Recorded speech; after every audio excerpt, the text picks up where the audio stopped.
Welcome to Black Rose Stories, where we explore the darkest corners of human behavior, not to glorify violence, but to understand the choices, motives, mistakes, and evidence that eventually bring hidden crimes into the light. When news breaks that someone has been deliberately targeted and killed, the public usually sees only the final moment. A street suddenly sealed with police tape. Flashing lights reflected against buildings. Detectives moving through a crowd. Reporters repeating the few facts authorities are willing to confirm. But investigators know something the public often forgets. A planned killing does not begin at the crime scene. Long before violence occurs, there is usually a story already unfolding. There may be resentment that has been growing for months. Money changing hands. Relationships collapsing. Threats becoming increasingly serious. People talking to the wrong person. Digital records accumulating quietly in databases. Financial decisions that seem meaningless at the time. And individuals convincing themselves that consequences can somehow be controlled. Tonight, Black Rose Stories examines the anatomy of a planned hit from an investigative perspective. What can happen before the crime? Why conspiracies so often begin to unravel before anyone realizes it? And how detectives reconstruct a hidden story after the fact. This is not a lesson in how such crimes are carried out. It is a story about how they are exposed. And perhaps the most important place to begin is with something far less dramatic than violence. Motive. Most planned crimes begin with a problem that someone believes cannot be solved through ordinary means. The motive might involve money. It might involve revenge. It might involve fear, jealousy, control, inheritance, business disputes, organized crime, or the belief that another person has become an obstacle. The details vary, but investigators repeatedly encounter the same psychological transformation. At first, the target is a person. Then, inside the mind of the person considering violence, that individual slowly becomes a problem. That change matters. People rarely wake up one morning and suddenly decide to participate in an extreme act without some kind of psychological progression. There is often a period of justification. The person begins constructing a narrative in which their actions feel necessary, deserved, or unavoidable. Maybe they tell themselves they were betrayed. Maybe they believe someone is threatening their future. Maybe financial desperation causes them to see another person's death as a solution. Maybe pride turns humiliation into obsession. Whatever the reason, investigators later search for evidence of this escalating mindset. Arguments, messages, threats, search histories, statements to friends, financial disputes, legal conflicts, changes in behavior. Sometimes these warning signs appear insignificant in isolation. A bitter text message may look like anger. A threatening remark may be dismissed as emotion. A heated argument may seem like another chapter in a difficult relationship. But after a serious crime occurs, detectives begin assembling these fragments. Suddenly, the fragments form a timeline. And timelines are extremely powerful. Imagine a fictional situation.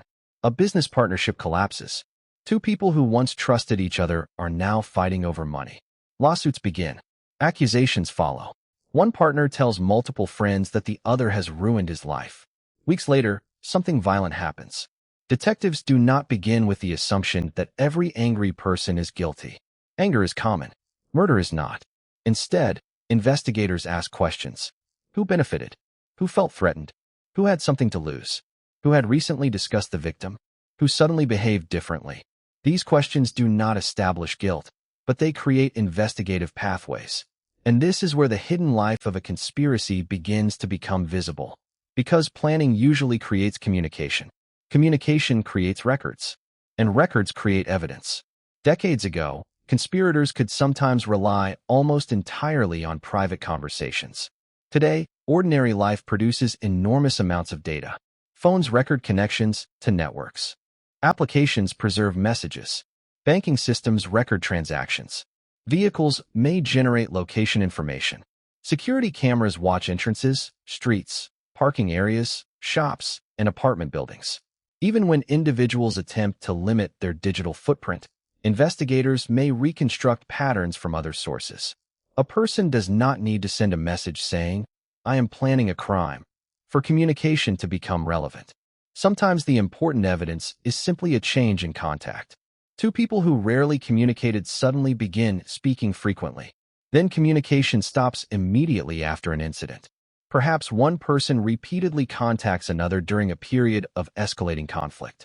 Perhaps messages are deleted. Deletion itself does not prove criminal intent.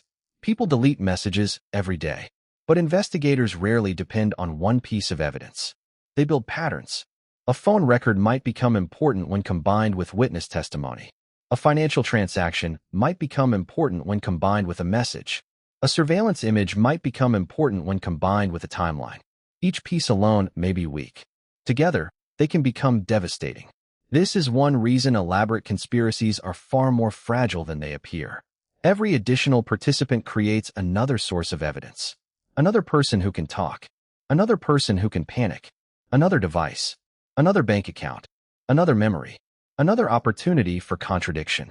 Crime fiction often portrays professional conspiracies as controlled machines. Everyone knows exactly what to do.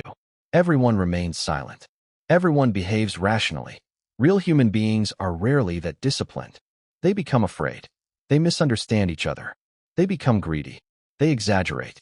They lie badly. They tell friends. They brag. They argue. And most importantly, they make decisions while under enormous psychological pressure. This pressure often begins long before the crime itself. Consider the role of intermediaries. In some criminal cases, a person who wants violence committed does not approach the eventual perpetrator directly. There may be someone connecting individuals. From an investigative standpoint, this creates vulnerability. The more connections involved, the more relationships detectives can examine. Imagine 3 people connected through an unusual sequence of contacts. Person A has a strong conflict with the eventual victim. Person A begins communicating with Person B. Person B suddenly communicates with Person C. After the crime, communication patterns change again. None of this automatically proves anything. But investigators now have questions. What did these people discuss? How did they know one another? Why did communication increase? Were there financial connections? Did witnesses observe meetings? Did anyone make statements suggesting knowledge that should not have been available publicly? This last point can become particularly important. People involved in crimes sometimes reveal information without realizing its significance. They may mention details that investigators deliberately withheld from the public. They may describe events with unusual accuracy. They may claim to know something through rumor when detectives know that information was tightly controlled. Statements become another layer in the investigation. And human memory, despite its flaws, can be surprisingly dangerous to someone trying to maintain a fabricated story. Imagine being questioned about an ordinary Tuesday 3 months ago. Most people would struggle to remember exactly where they were. Now imagine inventing an explanation for that Tuesday.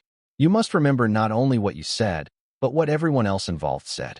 You must remember whether your statement matches camera footage, whether it matches phone data, whether it matches receipts, whether it matches traffic records, whether it matches witnesses, whether it matches the weather, whether it matches the time. A false story has to compete against reality. Reality has thousands of independent witnesses.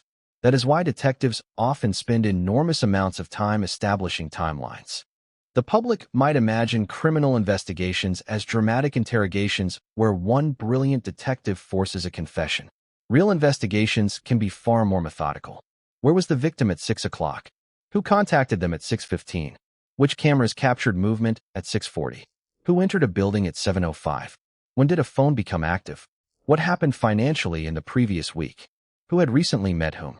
This work can feel tedious, but tedious details solve cases. And sometimes, the most important evidence begins months earlier. Money is one example. Financial evidence can reveal relationships that witnesses never mention. When investigators suspect that a crime may have involved payment, they may examine legal financial records obtained through appropriate investigative procedures. They look for unusual changes, unexpected transfers, withdrawals inconsistent with someone's normal behavior, debts suddenly repaid, purchases that do not fit previous patterns. But again, context matters. Withdrawing money is not a crime. Transferring money is not a crime. Having financial problems is not evidence of murder. Investigators must connect financial behavior to other evidence. That distinction is essential. True crime stories sometimes create the illusion that one suspicious detail proves guilt. Real criminal investigations demand far more. A convincing case requires corroboration. Evidence should reinforce other evidence. A witness statement may support financial records. Financial records may support communication data. Communication data may support surveillance footage. Surveillance footage may support physical evidence. And gradually, a picture emerges. The process resembles reconstructing a shattered mirror. At first, detectives see disconnected pieces. Then edges begin fitting together. Eventually, the reflection becomes recognizable. Another major factor appears repeatedly in planned violence, surveillance, and routine. From the investigative side, detectives often look for indications that someone had unusual interest in the victim's movements before the crime. This does not mean investigators simply search for one suspicious stranger. They may review camera footage, witness observations, unexpected contacts, repeated appearances, or unusual activity surrounding relevant locations. What makes this evidence meaningful is repetition. A single coincidence is often just a coincidence. Repeated coincidences deserve questions. Suppose a vehicle appears in several relevant areas on separate dates. That alone does not prove criminal conduct. Cities are full of vehicles moving through the same streets. But investigators may compare timestamps, ownership information, cameras, phone data, and witness observations. Perhaps the pattern disappears. Good investigators must be willing to eliminate theories. Or perhaps the pattern grows stronger. That willingness to test rather than simply confirm a theory is one of the most important safeguards in criminal justice. Investigators are human. Humans are vulnerable to confirmation bias. Once we believe something, we naturally notice information that supports our belief. A responsible investigation therefore asks not only, what evidence supports this theory? It also asks, what evidence would prove this theory wrong? That question can protect innocent people, and it can strengthen legitimate cases. Another major source of evidence comes from people surrounding the individuals involved. Friends, co-workers, neighbors, family members, employees, acquaintances, bartenders, taxi drivers, hotel staff, anyone who may have seen a small part of the story. Most witnesses never realize they witnessed anything important. A person remembers hearing an argument. Someone else remembers an unusual comment. Another remembers that a coworker disappeared unexpectedly. A neighbor remembers a visitor. A friend remembers being asked a strange hypothetical question. Individually, these memories may appear ordinary, but detectives compare them against the timeline. One witness remembers a conversation on Monday. Phone records show contact Tuesday. A bank record appears Wednesday. Camera footage becomes relevant Thursday. The crime happens later.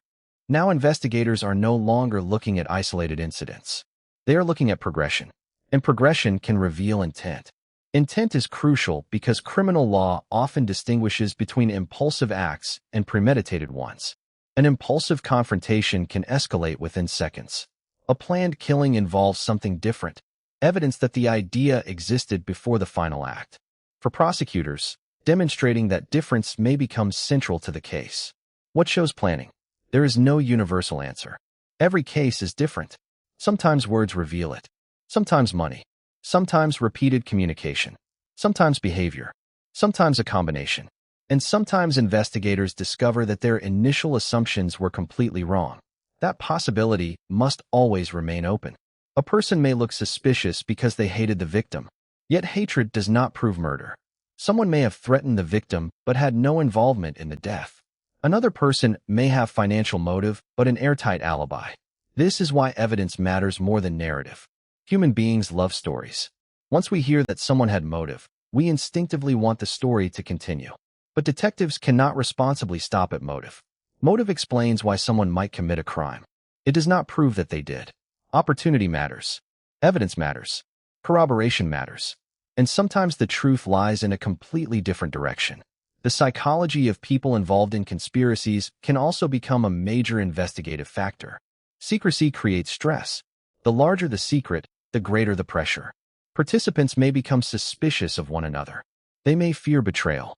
They may worry that someone is cooperating with police. They may attempt to control the story. And once investigators begin interviewing people, those pressures can intensify. Imagine several individuals who have agreed on a false explanation. Their story sounds simple at first, but detectives interview them separately. One says the meeting occurred in the afternoon. Another remembers evening. One says 4 people were present. Another says 3.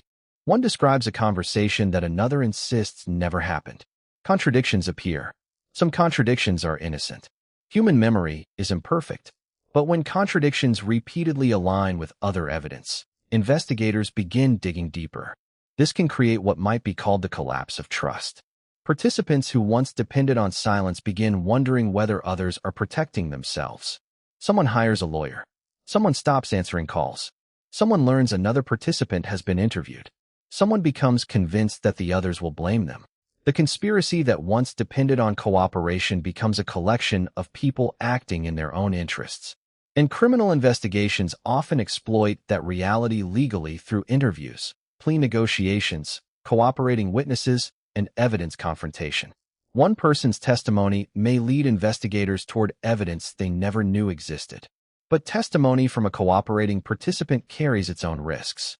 Someone facing criminal charges has powerful incentives to minimize their own role. They may lie. They may exaggerate someone else's involvement. They may claim ignorance. For that reason, responsible prosecutors seek corroboration. Where possible, they want independent evidence supporting the witness. Messages, records, video, physical evidence, financial documents. Anything demonstrating that the story is more than an attempt to obtain a better deal. This is why modern investigations are rarely about a single dramatic clue. They are ecosystems of evidence. Perhaps nothing illustrates this better than digital forensics. Our devices remember more than we do. Phones can contain conversations, photographs, application activity, saved locations, account records, and metadata. Cloud accounts may preserve information even after a user believes something has disappeared. Again, accessing this information generally involves legal processes designed to protect constitutional and privacy rights, depending on jurisdiction. But once legally obtained, digital evidence can reveal chronology with remarkable precision. And chronology can expose deception. Someone says they never communicated with another person. Records indicate repeated contact. Someone says they were asleep. Other evidence suggests activity. Someone claims a relationship ended months earlier. Communications continued. The significance does not lie in technology alone. It lies in contradiction. Investigators compare what people say against what independent evidence shows. Technology is simply another witness, sometimes a very patient one. But technology is not infallible. Location information can have limitations. Timestamps can require interpretation. Accounts can be shared. Devices can be used by different people. Records can be incomplete. Responsible forensic analysis must consider those limitations. Again, one data point should not automatically become a conclusion. That principle matters because true crime storytelling can accidentally turn suspicion into certainty. At Black Rose Stories, the more interesting truth is that real investigations are often complicated precisely because evidence is messy. There are false leads, coincidences, unreliable witnesses, incomplete records, people who lie for reasons completely unrelated to the crime. And investigators must separate noise from signal. Sometimes the breakthrough comes from an unexpected source. A small discrepancy, a previously overlooked camera, a financial record, a witness who finally decides to speak, a recovered message, a participant whose conscience, fear, or self-interest eventually overwhelms loyalty. And that brings us to one of the greatest myths surrounding so-called professional killings. The myth of perfect control. Popular culture often portrays organized violence as almost mechanical. A mysterious mastermind creates a flawless plan. Every participant performs perfectly. No one talks. No mistakes are made. Evidence disappears. The perpetrator vanishes. Reality is far less cinematic. Human beings create uncertainty. Traffic changes. Witnesses appear unexpectedly. Technology records things people forget about. Participants misunderstand instructions. Relationships change. Money creates conflict. Fear produces unpredictable behavior. And chance enters the equation. Every additional decision creates another opportunity for something to go wrong. From an investigative perspective, preparation itself can become evidence. The very attempt to control every variable may generate more records, more contacts, more witnesses, and more behavior for detectives to reconstruct. A supposedly sophisticated conspiracy can therefore leave a larger footprint than an impulsive crime. This footprint may begin long before investigators even know they should be looking for it. That is what makes retrospective investigation so powerful. Once police identify a relevant person, they may look backward. Days, weeks, months, sometimes years. Events that seemed unrelated begin receiving new attention. A dispute 6 months earlier. A threatening conversation. A strange transfer. A new relationship. A sudden pattern of communication. Individually, none may have seemed important enough to report. After the crime, their significance changes. The past becomes evidence. And there is another layer that investigators increasingly examine: behavior after the crime. While our focus tonight is what happens before violence occurs, post-crime behavior can sometimes illuminate earlier planning. Does someone suddenly change their explanation? Do financial relationships shift? Does communication abruptly stop? Does someone display knowledge they should not possess? Does a participant attempt to influence witnesses? None of these behaviors automatically establish guilt. People respond to tragedy in unpredictable ways. There is no scientifically reliable template for how an innocent or guilty person should behave emotionally. Some innocent people appear calm. Some appear strange. Some become nervous around police simply because they are frightened. Body language alone should never substitute for evidence. But concrete actions can matter when they connect to the broader case. This distinction between emotion and evidence is critical. Television often encourages viewers to judge guilt by facial expressions. Real investigations require more. The person who refuses to cry is not automatically guilty. The person who cries constantly is not automatically innocent. What matters is what can be verified: facts, records, physical evidence, reliable testimony, and consistency. In some cases, investigators also uncover evidence that the crime could have been prevented. This is perhaps the most haunting part. Someone may have made threats. Someone may have sensed danger. A friend may have heard disturbing statements. The target may have expressed fear. Authorities may have been contacted previously. Yet predicting rare acts of extreme violence is incredibly difficult. Most angry words do not become murder. Most disputes do not become planned attacks. Most people experiencing conflict never commit serious violence. That means prevention cannot rely on treating everyone who expresses anger as a future killer. Instead, threat assessment professionals examine combinations of behaviors: escalation, specificity, capability, fixation, changes in circumstances, attempts to approach a target, and other context-dependent warning signs. When credible threats exist, contacting appropriate authorities or trained security professionals can be crucial. People sometimes avoid reporting threats because they fear overreacting. But reporting does not mean deciding someone is guilty. It gives trained professionals an opportunity to evaluate the situation. And in some cases, intervention saves lives. There is also a lesson here about the mythology surrounding criminal power. People who order or participate in targeted violence may imagine that fear makes them untouchable. But fear is unstable. The same people intimidated into silence today may become witnesses tomorrow. Organizations change. Alliances collapse. Technology improves.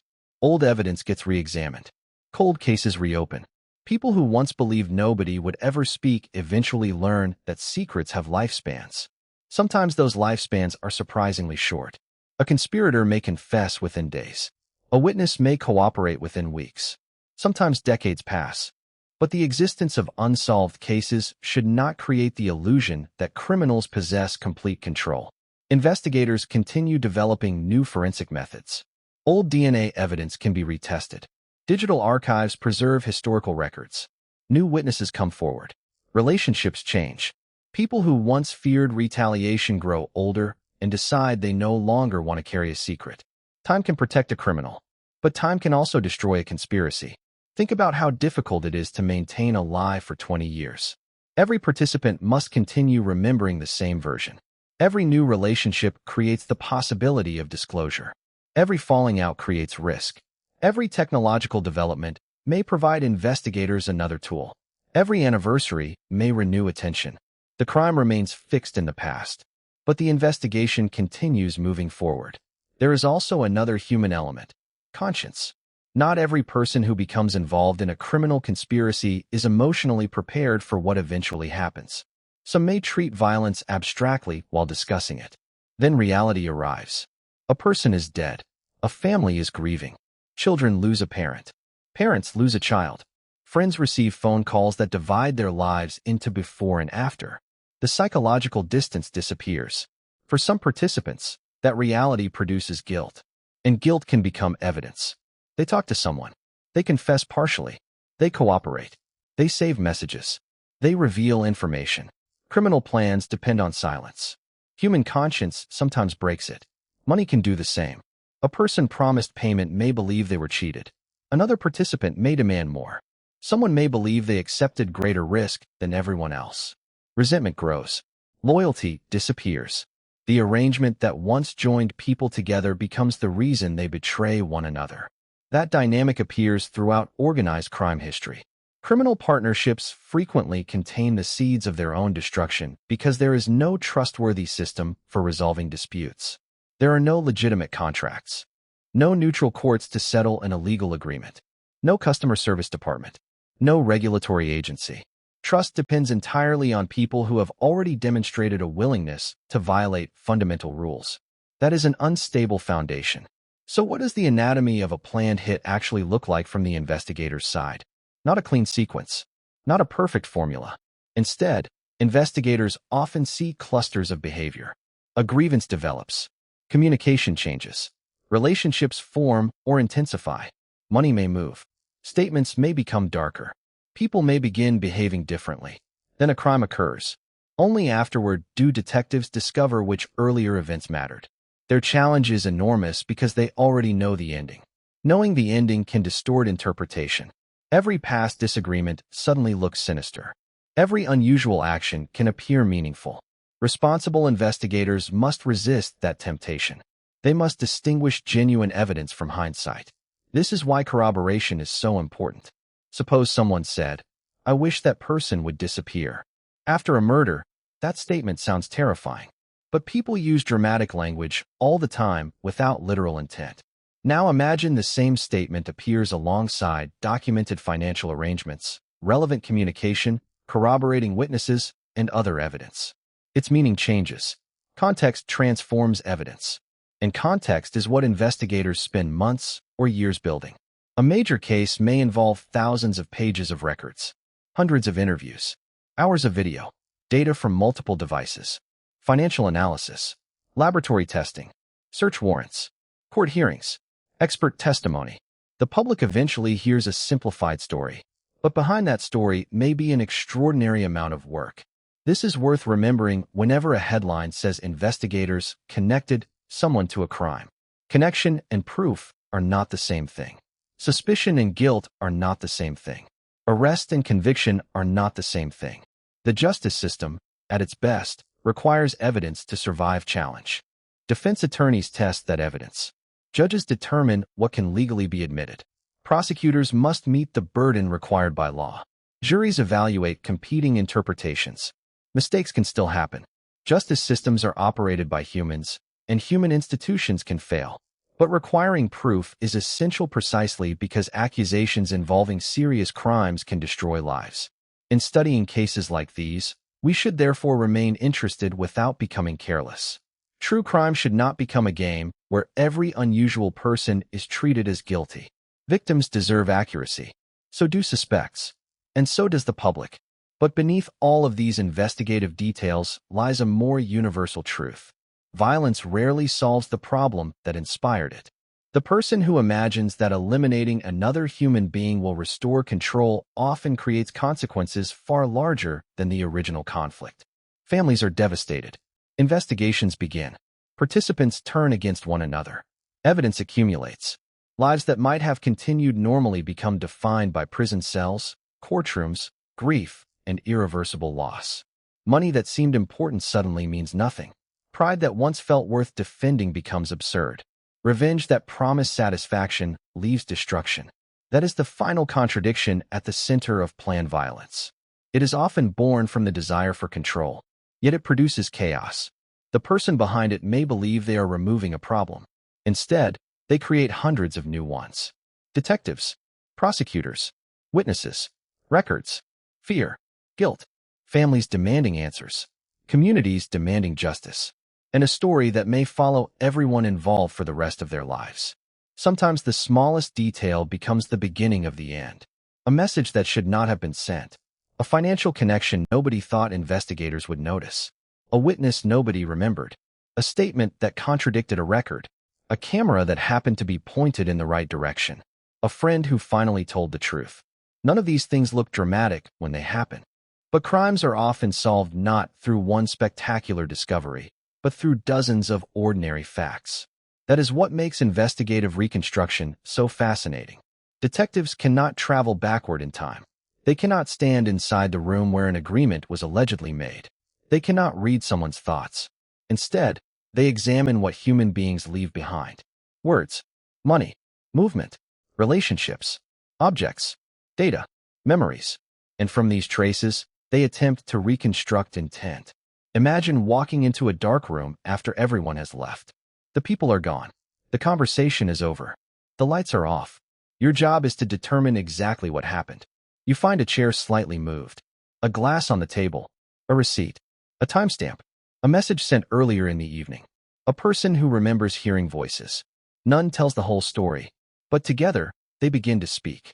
That is the essence of investigation. Evidence is the echo left behind by human behavior, and planned crimes produce echoes long before the final act. Perhaps that is the most important lesson from the anatomy of a hit. The crime scene may represent the final chapter, but investigators often solve the case by reading everything written before it. The argument months earlier, the relationship nobody noticed, the strange contact, the unexpected money, the inconsistent explanation, the witness who remembers one sentence, the digital record that quietly waited inside a server. Piece by piece, the hidden architecture becomes visible, and what once appeared to be an isolated act becomes a story with a beginning, middle, and end. For viewers fascinated by true crime, there is a temptation to focus on the intelligence of criminals. How sophisticated was the conspiracy?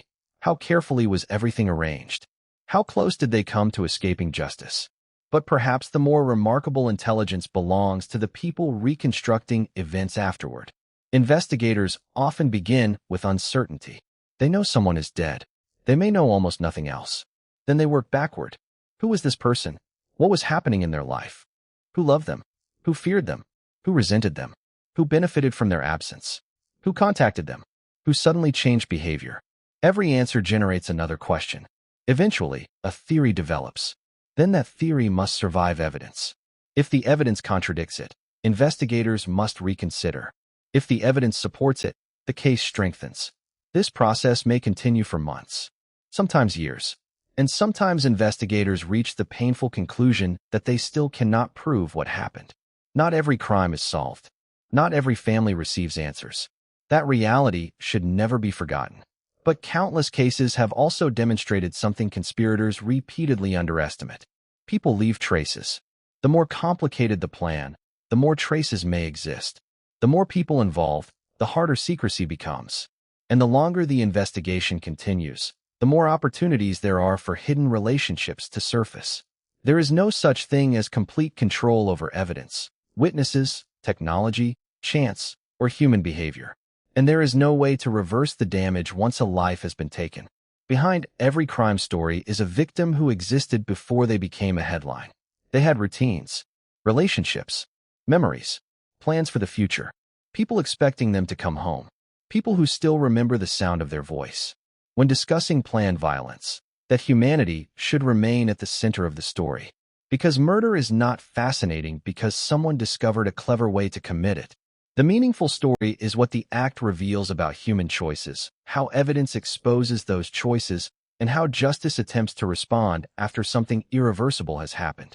So the next time you see a headline describing a targeted killing, remember that investigators may already be looking far beyond the scene shown on television. They may be examining months of communication, years of relationships, financial history, witness accounts, digital evidence, arguments nobody previously thought mattered. They are not simply asking what happened in the final seconds. They are asking a far more important question. How did everyone arrive at those seconds? Because somewhere in the past, before the police tape, before the sirens, before anyone knew there would be a victim, a sequence of decisions began. One decision led to another. A grievance became an obsession. An idea became a conversation. a relationship became relevant, and people who believed their actions were hidden began leaving evidence without realizing it. That is the anatomy investigators attempt to uncover. Not a blueprint for violence, a blueprint of consequences, a reminder that secret decisions can leave visible shadows, a reminder that other human beings are not obstacles to be removed, and a reminder that when anger, money, jealousy, fear, or revenge begins convincing someone that violence is a solution, the real outcome is almost always greater destruction.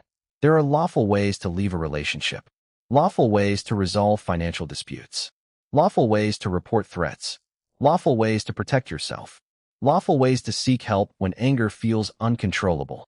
Choosing those paths may not produce the dramatic ending scene in crime stories. That is exactly the point. The best crime story is the one that never has to happen. This is Black Rose Stories.